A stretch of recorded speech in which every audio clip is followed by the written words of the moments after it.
পূজার সময় আয় ওঠা শুভ না অশুভ? পূজার সময় কোন সংকেতগুলো পেলে আপনি ভাগ্যবান? পূজার সময় চোখে জল আসে কেন? জয় শ্রীকৃষ্ণ, রাধে রাধে, জয় মা লক্ষ্মী। নমস্কার বন্ধুরা, রাধাকৃষ্ণ ভক্ত ইউটিউব চ্যানেলে আপনাদের সকলকে স্বাগত জানাই। আশা করছি আপনারা সকলে ঈশ্বরের কৃপায় ভালো আছেন এবং সুস্থ আছেন। ভারতের সনাতন ধর্মীয় ঐতিহ্যে দেবদেবীর আরাধনা বা পূজা একটি অত্যন্ত গুরুত্বপূর্ণ অংশ। এই পূজা শুধু একটি ধর্মীয় আচার নয়, এটি ভক্ত ও ঈশ্বরের মধ্যে এক নিবিড় আধ্যাত্মিক সংযোগ স্থাপনের মাধ্যম। পূজার সময় যখন একজন ভক্ত নিজেকে সম্পূর্ণভাবে ঈশ্বরের চরণে সমর্পণ করেন, তখন তার শরীর ও মনে নানা ধরনের আধ্যাত্মিক সংকেত বা অভিজ্ঞতা ঘটতে পারে। এই অভিজ্ঞতাগুলি বাহ্যিক দৃষ্টিতে সাধারণ মনে হলেও ধর্মীয় ও আধ্যাত্মিক দৃষ্টিকোণ থেকে এগুলির গভীর তাৎপর্য রয়েছে। এই ভিডিওতে আমরা পূজা অর্চনার সময় ভক্তের শরীরে বা আশেপাশে ঘটে যাওয়া এমন কিছু লক্ষণ ও সংকেত নিয়ে আলোচনা করব, যা সাধারণত জিজ্ঞাসার জন্ম দেয়। বিশেষ করে পুজো করার সময় আয় ওঠার অর্থ কী, সেই বিষয়ে আলোকপাত করা হবে। এরপর পুজোর সময় ভাগ্যবানের প্রতীক হিসেবে বিবেচিত 10টি শুভ সংকেত, চোখে জল আসার আধ্যাত্মিক কারণ এবং ঠাকুরঘরে বা পূজার সময় কোন ভুলগুলি করা উচিত নয়, সেই বিষয়গুলি নিয়ে বিশদভাবে আলোচনা করাবে। এই আলোচনা আশা করি আপনার অনুভূতির গভীরতা বুঝতে এবং সঠিক ভক্তি সহকারে পূজা সম্পূর্ণ করতে সহায়ক হবে। তাই আজকের ভিডিওটি খুব গুরুত্বপূর্ণ হতে চলেছে। মূল পর্বে যাওয়ার আগে আমার সকল দর্শক বন্ধুদের কাছে একটা অনুরোধ থাকবে, দয়া করে ভিডিওটি আপনারা শেষ পর্যন্ত দেখবেন, আর ভালো লাগে যদি তাহলে একটি লাইক করবেন আর আপনজনদের সাথে শেয়ার করে দেবেন। তো চলুন শুরু করা যাক আজকের আলোচনা। পুজো করার সময় এই 10টি সংকেত পেলে আপনি খুবই ভাগ্যবান। পূজা অর্চনা কেবল মন্ত্র পাঠ ও নৈবেদ্য নিবেদনের মধ্যে সীমাবদ্ধ নয়, এটি একটি আত্মিক যাত্রা। এই যাত্রাপথে অনেক সময় এমন কিছু সংকেত বা অভিজ্ঞতা ঘটে যা ভক্তের জীবনে শুভ সূচনা এবং দেবদেবীর আশীর্বাদ প্রাপ্তির ইঙ্গিত বহন করে। প্রাচীন শাস্ত্র ও লোকবিশ্বাস অনুযায়ী পূজার সময় নিম্নলিখিত 10টি সংকেত দেখা গেলে ভক্ত নিজেকে অত্যন্ত ভাগ্যবান মনে করতে পারেন। এই সংকেতগুলি বোঝায় যে ভক্তের আরাধনা ঈশ্বর কর্তৃক গৃহীত হয়েছে এবং তার জীবনে ইতিবাচক পরিবর্তন আসতে চলেছে। প্রথমত, পূজার ঘরে সুগন্ধের অনুভব। যদি পূজার জন্য ব্যবহৃত ফুল বা ধূপের গন্ধ ছাড়াও হঠাৎ করে একটি তীব্র মিষ্টি বা অপ্রাতিভ সুগন্ধ অনুভব করা যায়, তবে তা দেবদেবীর উপস্থিতি ও সন্তুষ্টির স্পষ্ট ইঙ্গিত। এই সুগন্ধ স্বর্গীয় আশীর্বাদের প্রতীক। দ্বিতীয়ত, প্রদীপের শিখা উঁচু এবং স্থির থাকা। তেল বা ঘিয়ের প্রদীপের শিখা যদি বায়ুর প্রভাব ছাড়াই অত্যন্ত স্থির, উজ্জ্বল এবং লম্বা হয়ে জ্বলতে থাকে, তবে তা শুভ শক্তির প্রভাব এবং ঈশ্বরের কৃপা লাভের লক্ষণ। তৃতীয়ত, হঠাৎ করে শরীর রোমাঞ্চিত হয়ে যাওয়া। মন্ত্রপাঠের সময় বা ইষ্ট দেবতার চিন্তায় যদি ভক্তের শরীর হঠাৎ করে কাঁটা দিয়ে উঠে বা লোম কাড়া হয়ে যায়, তবে এটি গভীর আধ্যাত্মিক সংযোগ এবং শুদ্ধ ভক্তির ফল।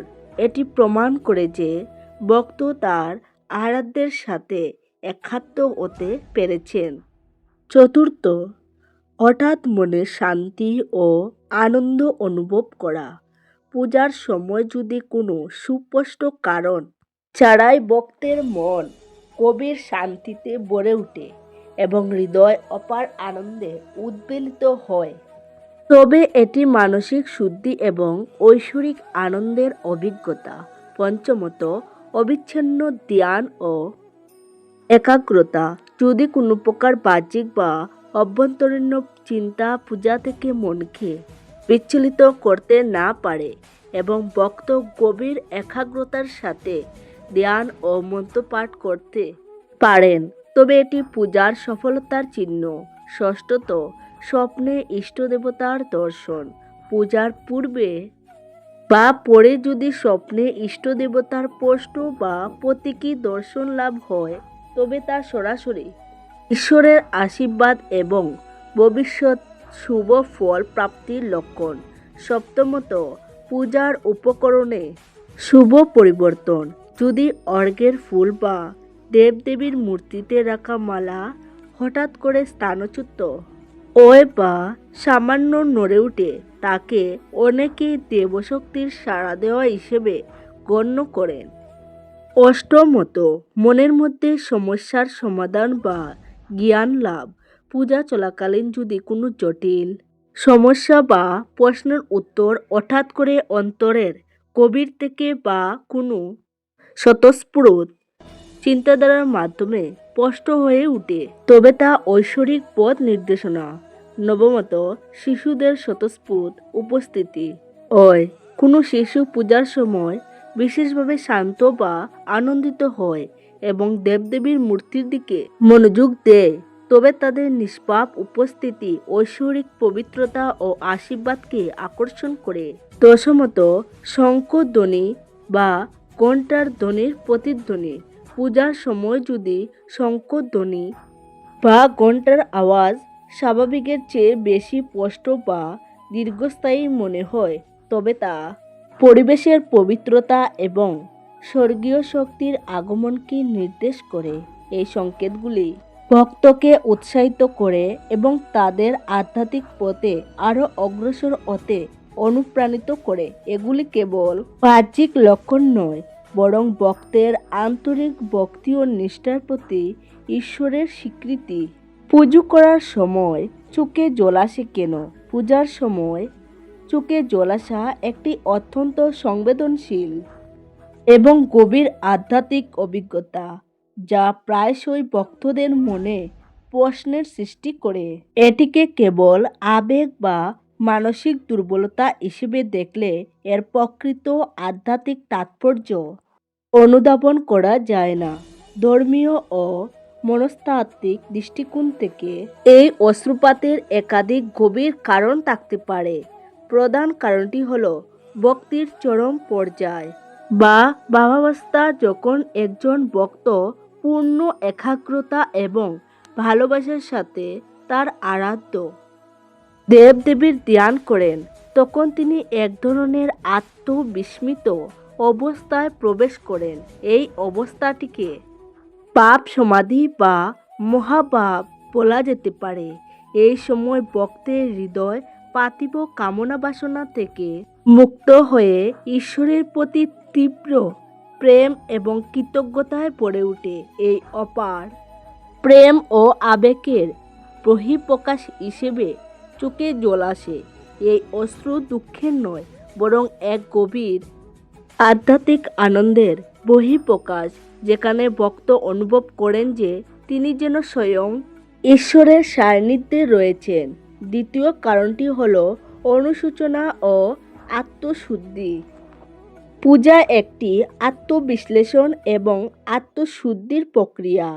যখন ভক্ত তার জীবনের ভুল, ত্রুটি, অহংকার এবং পাপের জন্য অনুশোচনা করেন এবং ঈশ্বরের কাছে ক্ষমা প্রার্থনা করেন, তখন সেই গভীর মানসিক ভার বা কষ্ট অশ্রুর মাধ্যমে বেরিয়ে আসে। এই অশ্রু পবিত্রতা ও প্রায়শ্চিত্তের প্রতীক। এটিকে ভক্তের হৃদয়ের ময়লা ধুয়ে ফেলার প্রক্রিয়া হিসেবে দেখা হয়, যার ফলে মন পরিষ্কার হয় এবং ঈশ্বরের প্রতি সমর্পণ সহজ হয়।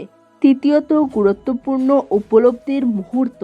অনেক সময় পূজার গভীর মুহূর্তে ভক্তের মনে আধ্যাত্মিক সত্যের কোনো গুরুত্বপূর্ণ উপলব্ধি হয়, যেমন জীবনের ক্ষণস্থায়িত্ব, ঈশ্বরের সর্বব্যাপিত্ব বা ক্ষুদ্রতা। এই গভীর উপলব্ধি মনের উপর এমন প্রভাব ফেলে যে তা অশ্রুরূপে প্রকাশিত হয়। এটি একটি আহা মুহূর্ত, যেখানে ভক্ত যেন স্বয়ং ঈশ্বরের মূল সত্যের একটি ঝলক দেখতে পান। চতুর্থত, মানসিক চাপের মুক্তি। আধুনিক জীবনে মানুষ নানাবিধ চাপ এবং উদ্বেগের মধ্যে থাকে। পূজার শান্ত ও পবিত্র অম্বে এবং পবিত্র পরিবেশে যখন মন বাহ্যিক চাপ থেকে কিছুটা মুক্তি পায়, তখন জমে থাকা আবেগগুলি মুক্তি খুঁজে পায়। এই অস্ত্রগুলি মানসিক চাপ, উদ্বেগ বা কষ্টের মুক্তি হিসেবে কাজ করে, যা ভক্তকে হালকা ও প্রশান্ত করে। সুতরাং পূজার সময় চোখে জল আসা একটি শুভ লক্ষণ। এটিকে আধ্যাত্মিক ও অগ্রগতির চিহ্ন, ঈশ্বরের প্রতি প্রেমের চরম প্রকাশ এবং হৃদয়ের গভীর শুদ্ধিকরণের প্রক্রিয়া হিসেবে বিবেচনা করা উচিত। এই অস্ত্র ভক্তের আন্তরিকতা ও নিবেদনকে প্রমাণ করে। ঠাকুর ঘরে পূজা করার সময় কোন ভুলগুলি করা উচিত নয়? ঠাকুর ঘরে বা পূজার সময় ভক্তকে অত্যন্ত সতর্ক থাকতে হয়, কারণ শাস্ত্রমতে কিছু ভুল বা ত্রুটি পূজার সম্পূর্ণ ফল লাভে বাধা দিতে পারে এবং কেমন কেমন সেটি নেতিবাচক প্রভাবও ফেলতে পারে। পূজা কেবল বাহ্যিক আচার অনুষ্ঠান নয়, বরং এটি মন, বাক্য ও কর্মের শুদ্ধতার সাথে সম্পর্কিত। এই পবিত্র সময় কিছু সাধারণ ভুল এড়িয়ে চললে আরাধনা সফল ও ফলপ্রসূ হতে পারে। প্রথমত, মন ও শরীরের অশুদ্ধতা। পূজার আগে শরীর ও মন উভয়কেই শুদ্ধ করা অত্যাবশ্যক। স্নান না করে বা অপরিষ্কার পোশাকে পূজায় বসা গুরুতর ভুল বলে বিবেচিত হয়। এছাড়াও পূজার সময় যদি মন বিক্ষিপ্ত থাকে, অন্য বিষয়ে চিন্তা করে বা কারুর প্রতি বিদ্বেষ পোষণ করে, তবে পূজার ফল লাভ হয় না। সম্পূর্ণ একাগ্রতা এবং শুদ্ধ মন নিয়ে পূজায় বসায় বিধেয়। দ্বিতীয়ত, দেবদেবীর অসম্মান, মূর্তি বা ছবির প্রতি চরম শ্রদ্ধাশীল হওয়া প্রয়োজন। মূর্তিকে অবহেলা করা, ভুল আসনে রাখা বা অপরিষ্কার স্থানে স্থাপন করা উচিত নয়। দেবদেবীর মূর্তির দিকে পা বাড়ানো বা পিঠ দেখিয়ে বসা গুরুতর অসম্মানের প্রতীক। এছাড়াও ভাঙ্গা বা খণ্ডিত মূর্তি বা ছবির পূজা করা শাস্ত্রীয় মতে উচিত নয়। তৃতীয়ত, আচারের ক্ষেত্রে ত্রুটি পূজার অপরিহার্য। উপকরণ যেমন দীপ, ধূপ, জল, ফুল এবং নৈবেদ্য সঠিক পদ্ধতিতে ও সঠিক সময় ব্যবহার করা উচিত। উদাহরণস্বরূপ, তুলসী পাতা ছাড়া বিষ্ণুর পূজা অসম্পূর্ণ বা বেলপাতা ছাড়া শিবের পূজা যথাযথ হয় না। একইভাবে তামসিক বাসি নৈবেদ্য নিবেদন করা ভুল। পূজার আগে অবশ্যই পূজার স্থান পরিষ্কার করে নিতে হবে এবং পূজার আসন ছাড়া মাটিতে বা কালী হাতে মন্ত্রপাঠ করা অনুচিত। চতুর্থত, শব্দ ও আচরণের অশুদ্ধি। পূজার সময় জুড়ে কথা বলা, ঝগড়া করা, অপ্রয়োজনীয় হাসি তামাশা করা বা অন্যের সাথে অযথা গল্প করা এড়িয়ে চলতে হবে। এই সময় নীরবতা ও পবিত্রতা বজায় রাখা জরুরি। পূজার মন্ত্র বা স্তোত্র পাঠ করার সময় স্পষ্ট উচ্চারণ এবং সঠিক সুর বজায় রাখা উচিত, কারণ মন্ত্রের ভুল উচ্চারণ অশুভ ফল দিতে পারে। পঞ্চমত, অহংকার ও ফল কামনা করার সময় মনের মধ্যে কোনো প্রকার অহংকার রাখা উচিত নয়, যেমন আমি সবচেয়ে বড় ভক্ত বা আমি সবচেয়ে কঠিন পূজা করছি। ভক্তি সর্বদা বিনম্র এবং অহংকার মুক্ত হওয়া উচিত। একইভাবে শুধুমাত্র ফল বা জাগতিক প্রাপ্তির তীব্র কামনা নিয়ে পূজা করা উচিত নয়। ঈশ্বরের প্রতি নিঃস্বার্থ প্রেম এবং কল্যাণের ভাব নিয়ে পূজা করাই শ্রেষ্ঠ। ষষ্ঠত, সন্ধ্যার পর তুলসী স্পর্শ। ধর্মীয় বিশ্বাস অনুযায়ী সূর্যাস্তের পরে বা রাতে তুলসী পাতা স্পর্শ করা বা তোলা উচিত নয়। এটি একটি প্রচলিত এবং গুরুত্বপূর্ণ নিয়ম, যা প্রায়শই অনেকেই ভুলে যান। এই ভুলগুলি এড়িয়ে চললে ভক্তের আরাধনা আরও বেশি আন্তরিক এবং পবিত্র হয়ে ওঠে, যা তাকে আধ্যাত্মিক শান্তি এবং ঈশ্বরীয় কৃপা লাভে সাহায্য করে। পুজো করার সময় হাই ওঠার অর্থ। পূজা অর্চনার সময় হাই ওঠা একটি অত্যন্ত সাধারণ ঘটনা, যা অনেক ভক্তই অনুভব করে থাকেন। জাগতিক দৃষ্টিকোণ থেকে দেখলে হাই ওঠা ক্লান্তি বা পর্যাপ্ত অক্সিজেনের অভাবের জাগতিক কারণে হতে পারে, কিন্তু যখন একজন ভক্ত গভীর মনোযোগের সাথে উপাসনা করেন তখন এর আধ্যাত্মিক ব্যাখ্যা ভিন্ন হতে পারে। ধর্মীয় বিশ্বাস অনুযায়ী পূজার সময় আই উঠা মূলত দুটি বিপরীতমুখী আধ্যাত্মিক অবস্থার দিকে ইঙ্গিত করতে পারে। প্রথমত, আই উঠা কখনো কখনো নেতিবাচক শক্তি বা আলস্যের প্রভাব নির্দেশ করে। যখন একজন ব্যক্তি পূজায় বসেন তখন তার চারপাশে একটি পবিত্র ও শুদ্ধ আধ্যাত্মিক পরিবেশ তৈরি হয়। যদি সেই ব্যক্তির শরীর বা মনে কোনো প্রকার নেতিবাচকতা, মানসিক ক্লান্তি, অতিরিক্ত চিন্তা বা জাগতিক আসক্তি থেকে যায়, তাহলে সেই নেতিবাচক শক্তিগুলি পূজা চলাকালীন শুদ্ধ শক্তির প্রভাবে শরীর থেকে বেরিয়ে যাওয়ার চেষ্টা করে। হাই উঠা সেই প্রক্রিয়ার একটি বাহ্যিক প্রকাশ হতে পারে। এটিকে এমন একটি লক্ষণ হিসেবে দেখা যেতে পারে যে ভক্তের মন এখনও সম্পূর্ণভাবে ঈশ্বরের প্রতি নির্দিষ্ট হয়নি এবং তার ভেতরের আলস্য বা তামসিক ভাব তাকে আচ্ছন্ন করার চেষ্টা করছে। এই পরিস্থিতিতে ভক্তকে আরও গভীর মনোযোগ এবং একাগ্রতার সাথে মন্ত্রপাঠ ও ইষ্টদেবতার চিন্তায় নিজেকে নিমগ্ন করার পরামর্শ দেওয়া হয়। দ্বিতীয় এবং অপেক্ষাকৃত ইতিবাচক ব্যাখ্যাটি হলো এটি আধ্যাত্মিক জাগরণ বা শক্তির প্রবাহ নির্দেশ করে। যোগ ও তন্ত্রশাস্ত্রে হাই উঠা বা জিম্বন কখনো কখনো শরীরের সুপ্ত কুণ্ডলিনী শক্তি বা চক্রগুলি সক্রিয় হওয়ার লক্ষণ হিসেবে ব্যাখ্যা করা হয়। যখন একজন ভক্ত গভীর ধ্যানে বা একাগ্র চিত্তে পূজায় লিপ্ত হন তখন তার শরীরের শক্তি কেন্দ্রগুলি শুদ্ধ হয় এবং উচ্চতর স্পন্দনের সাথে সংযোগ স্থাপন করে। এই সময় দেহের মধ্যে প্রাণশক্তির অতিরিক্ত প্রবাহ বা চক্রগুলির মধ্যে শক্তির সঞ্চালনের কারণে স্বতঃস্ফূর্তভাবে আয় আসতে পারে। এটি নির্দেশ করে যে ভক্তের ভক্তি আন্তরিক এবং ঈশ্বরীয় শক্তি তার শরীরে বা চেতনায় প্রবেশ করছে। এক্ষেত্রে হাই ওঠা শারীরিক ক্লান্তি নয়, বরং আধ্যাত্মিক শক্তির রূপান্তর এবং মনের প্রশান্তি লাভের একটি চিহ্ন।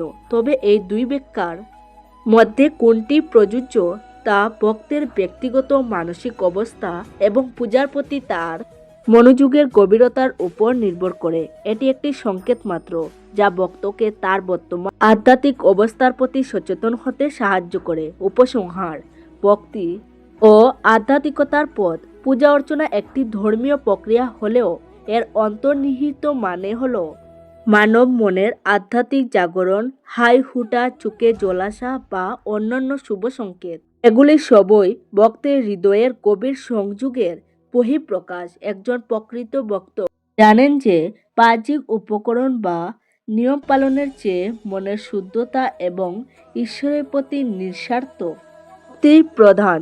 যখন একজন ভক্ত ভক্তিভরে প্রার্থনা করেন তখন তার জীবনে ঐশ্বরিক শক্তি প্রবাহিত হয় যা তাকে ইতিবাচক পথে চালিত করে।